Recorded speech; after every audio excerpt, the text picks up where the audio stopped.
પોશીના તાલુકામાં આવેલ Eklavya model residential સ્કૂલના ઉત્તમ શિક્ષણથી વિદ્યાર્થીઓ અને વાલીઓમાં ખુશીની લાગણી જોવા મળી છે। પોશીના તાલુકામાં આવેલ Eklavya model residential school Khedbrahma આદિજાતિ વિકાસ સંકુલના તાબા હેઠળ સંચાલિત આ શાળા ખાતે વિદ્યાર્થીઓના સર્વાંગી વિકાસ માટે શિક્ષણ, સંસ્કાર, આરોગ્ય અને સુવિધાઓના તમામ પાસાઓ પર વિશેષ ધ્યાન આપવામાં આવી રહ્યું છે।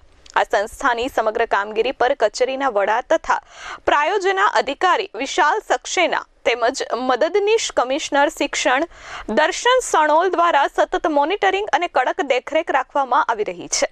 વિશાલ સક્સેના દેખરેખ હેઠળ કોઈપણ બાબતમાં બેદરકારી ચલાવી લેવામાં નહીં આવે તેવી કડક સૂચના આપે છે। શાળામાં વિદ્યાર્થીઓને નિયમિત અને ગુણવત્તાયુક્ત અભ્યાસક્રમ સાથે સાથે શુદ્ધ, સાત્વિક અને પોષણયુક્ત ભોજન તથા નાસ્તો સમયસર આપવામાં આવે છે।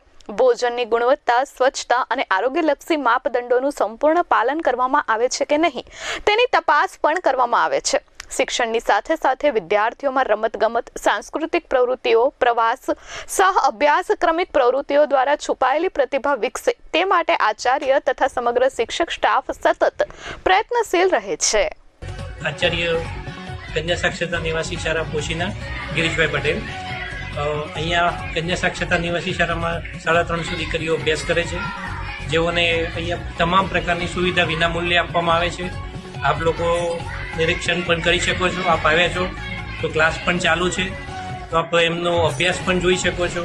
સાથે સાથે હવે એમનો લંચ બ્રેકફાસ્ટનો ટાઈમ થયો છે, તો આપ કિચનમાં પણ ચાલો અને એમને જે પીરસવામાં આવે છે, જે ખવડાવવામાં આવે છે એ પણ તમે આપ રૂબરૂ જોઈ શકો છો। અને આ સંપૂર્ણ સંચાલન અત્રેની જિલ્લાની પ્રાયોજના વડાર કચેરી શ્રી સક્સેના સાહેબ શ્રી અને ટીડીયુ શ્રી સનોલ સાહેબ શ્રી, જેઓની સતત અહીંયા વિઝિટ રહેતી હોય છે, એમના માર્ગદર્શન હેઠળ એમના દિશા સૂચન, સલાહ સૂચન અંતર્ગત અમે શાળાઓનું કામ કરતા હોઈએ છીએ અને બાળકોનો સંપૂર્ણ સર્વાંગીણ વિકાસ થાય એવા અમારા અને અમારી ઓફિસના અને અમારા અધિકારીશ્રીઓના સતત પ્રયત્ન રહેતા હોય છે। Bureau report S24 news Khedbrahma.